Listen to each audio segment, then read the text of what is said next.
Celebrating 149 years, the Boulder County Fair is the oldest fair in the state of Colorado.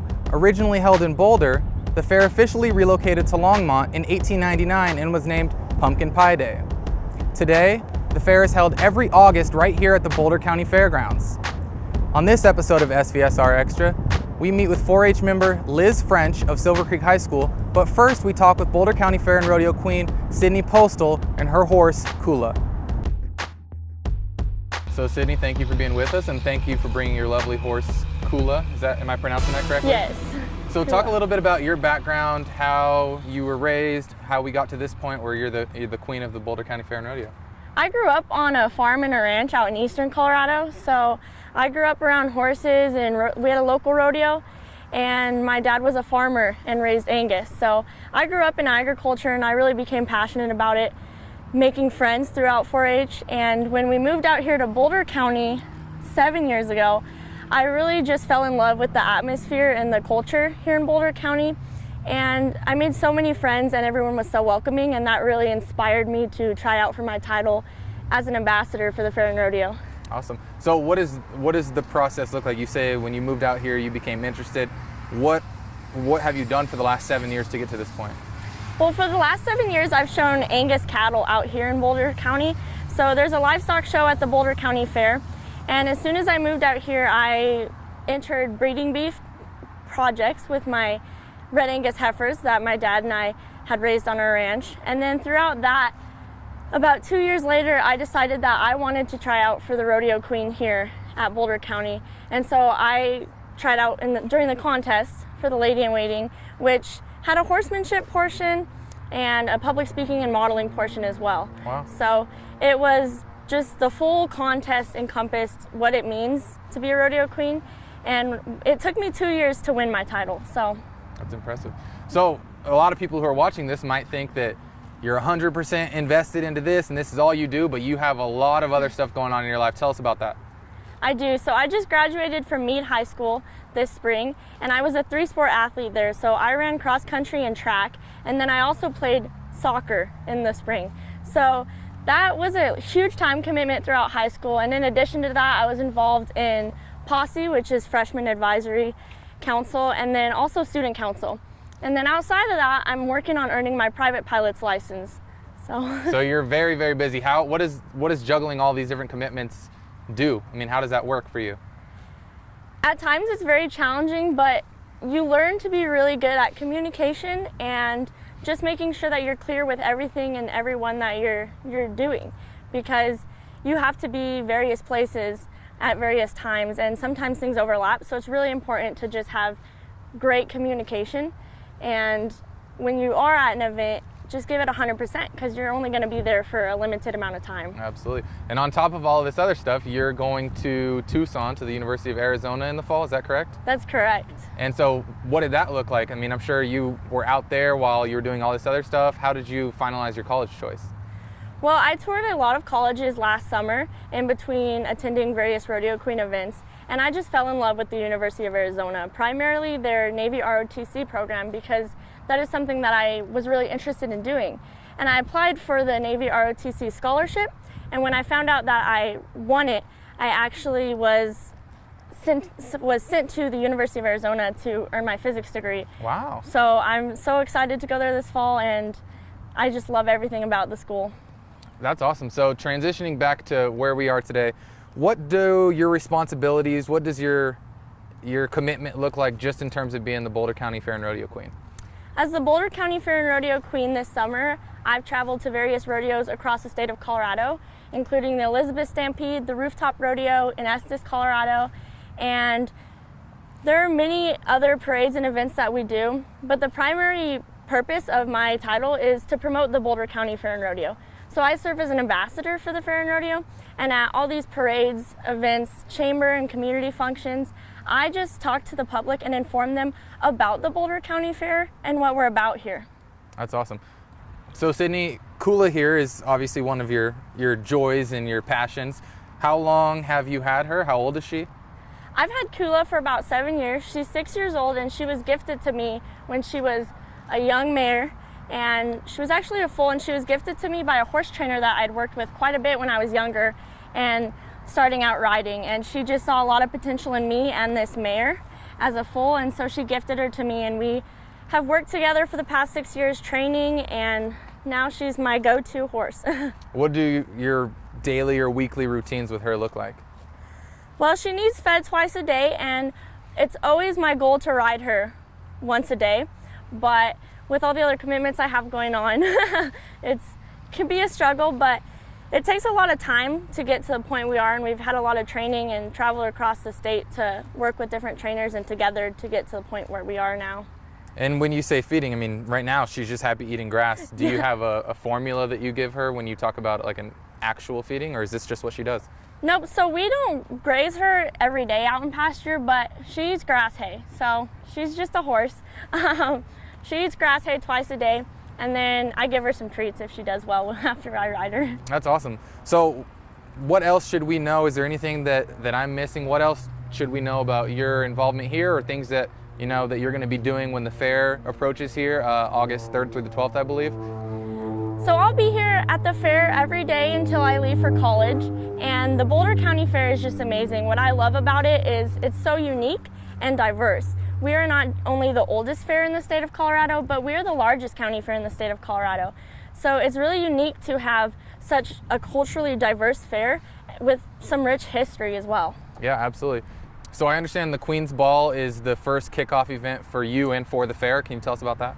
Yeah, so the Queen's Ball this year is on August 3rd, and this is our major fundraising event for our royalty program, which gives us girls who serve as ambassadors for the fair and rodeo the opportunity to travel around the state to promote the Boulder County Fair and Rodeo.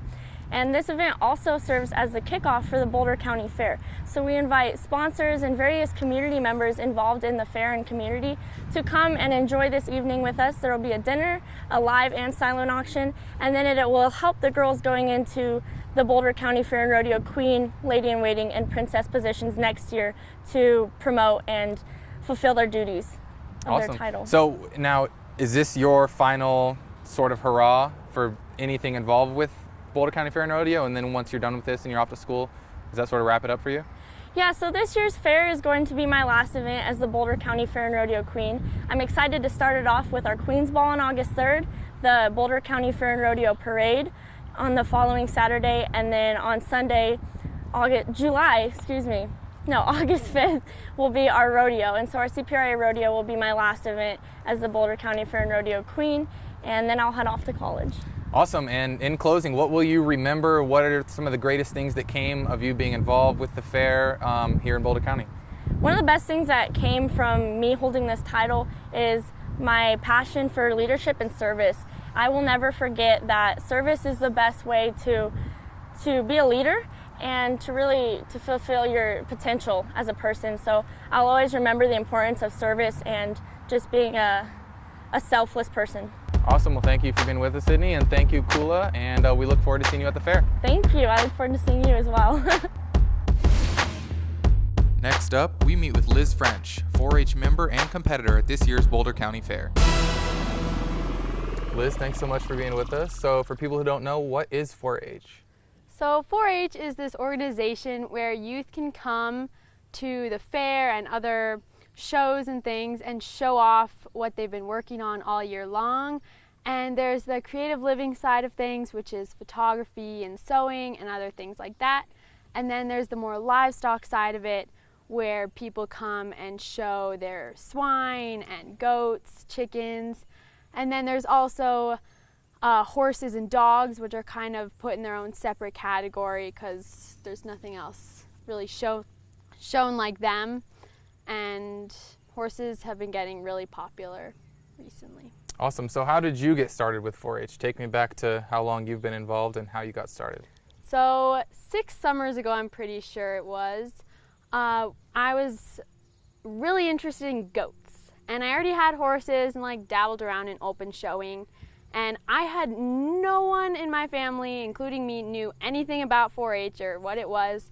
And I went to a camp that's just up the street at my current club leader's house, and I got really interested in goats. And on the way to the swimming pool one day, she said, "Liz, have you ever thought of doing 4-H?" And I said, "What's 4-H?" And And that's kind of where it started. I started off with doing just goats, and then obviously I love horses, so I just had to do horses as soon as I knew that was an option. And speaking of horses, I understand that you're involved with hippology. Will you first tell us what that is, just the basics of it? Yeah, most people don't really know what that is. They think it's like the study of hippos or something. But hippology is actually the study of horses. And basically we meet throughout the year except in the summer. And we meet on Thursdays and just learn pretty much everything about horses, from reproductive systems to, hoof health and eyes, breeds, and everything like that. And then some people go to competitions, other people take that knowledge and do horse bull, which is more of like buzzers type thing. And I do both. And we went to, my team went to state conference this year, and we actually did really well. We are going to nationals in January and Arabian nationals hopefully in October. That's amazing. And so what are you, when you go to these things, what are you expected to know? I mean, can you sort of give us a preview of what it's like when you go to these? So this was my first year as a senior on the hippology team. I've been a junior in the past. And basically there are a bunch of different categories in hippology. There's like stations and team problem. And basically it varies. They kind of like to not tell you what you're gonna know about, but normally you'll get a couple questions about poisonous plants. You'll get a couple questions about, conformation. Sometimes there's judging, and it varies from contest to contest. Awesome. So obviously the reason why we're here is because the fair's coming up. Can you tell us what you're going to be doing at the fair? So this year I am not doing dairy goats as I've done in the past. I'm just doing horses, utility goats, and then I have a new project I'm trying, which is meat chickens, so that's going to be exciting. And what is a meat chicken? A meat chicken's pretty much this like buff, fast-growing version of a normal chicken, and they just grow. It's crazy.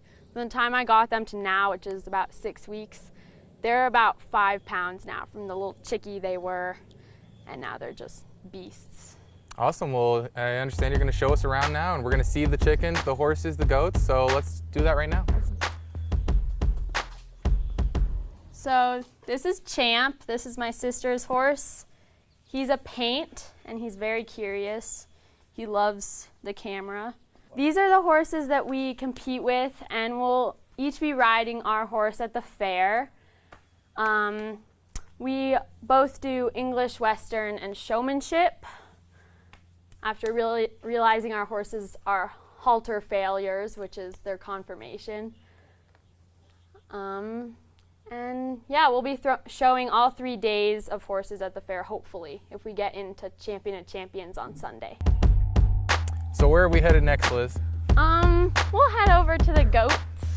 Awesome. And these are what you said are the first animal that your family had never had before? Yeah. So this is the new stuff? Yeah, these are the utility goats. These goats, you're basically just showing them? Yes, the goats. And they're there for public attraction, I'd say. A lot of people like petting the goats, and a lot of people think their eyes look really weird, so they take pictures of that.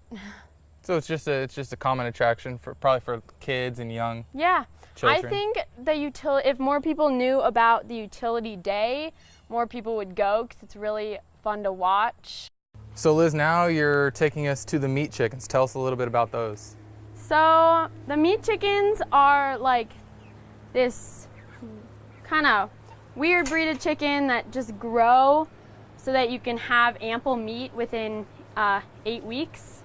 So they're pretty hefty. These guys are only about 6 weeks old. Wow. So they do grow fast. And how small were they 6 weeks ago? They were the size of any normal chick. They were probably about like this big. Wow. And how much larger do you expect them to get? When is full maturity? Full maturity is around 8 weeks, which is when I'll be taking them to the fair. I would expect them to grow just a little more. This is the kind of the finishing stage. They're kind of jumping around. They're funny. I really liked raising them this year. So Liz, these are the egg chickens. Talk a little bit about how you got involved with egg chickens, and do you guys use their eggs? Yeah, so when we got this property and got the goats, chickens are kind of a staple in the farm. They're pretty easy to take care of, and their eggs are just so delicious. And so we got them pretty much right when we got the goats. We got our first chicks, and we use their eggs. They're really delicious, but we have a couple chickens getting older, so we're gonna need to get new ones next year for more egg production. So your egg chickens are more for just in the family and for having them around the farm. Definitely. But you have shown them in the past. Yeah, we showed them in the past, and the chicken barn is a big attraction for kids. They all like to hear the roosters crowing and things. So Liz, thanks for having us, and thanks for showing us your animals around the farm. When can we see you and your animals at the fair? So I'll be at the fair every day just to feed everyone and get them watered, but I only show for 4 days, and the fair for me starts on Friday, which is when the horse showing starts, and that day is English and dressage and Western dressage. And then on Saturday, that's the Western and showmanship day, and that evening's probably the most fun because there's trail and freestyle reining, which is always really fun to watch and do. And then Sunday, hopefully I'll get into Champion of Champions, which then it's just the top 4 from each class the past 2 days go into there. And then my last showing day is on Thursday with the goats. Awesome. Well, thanks so much for having us, and we look forward to seeing you out there at the fair. Good luck. Thank you. So pack up the herd and head down to the Boulder County Fair and Rodeo August 3rd through August 12th from 10 a.m. to 10 p.m. where parking and admission are free. Special thanks to Sydney Postle and Liz French. For more information about the fair, visit bouldercountyfair.org. We hope to see you there.